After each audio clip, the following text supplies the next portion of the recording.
Бақа. Ертеде бір бақа болыпты. Ол батпақта тұрыпты. Бір күні ол өзен жағасында отырды. Бір кезде жағаға үйректер қонды. «Жол алыс», деді бір үйрек.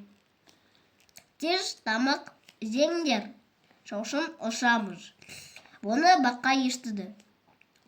«Кешіріңіз, қайда ұшасыздар?» деді бақа. «Оңтүстікке ұшамыз», деді бір үйрек. «Оңтүстік жылы ма?» «Я, жылы. Онда маша. Шірке көп пе?» «Я, көп», деді үйрек. «Онда мені ала кетіңдер. Сенің қанатың жоқ, қалай ұшасың?»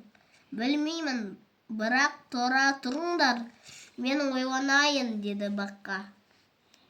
Бақа біраз ойланды, сосын таптым деп айқайлады.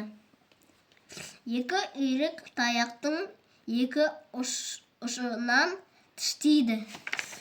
Мен ортасынан тістеймін, бірақ сендер қаңқылдамаңдар, мен бақылдамаймын.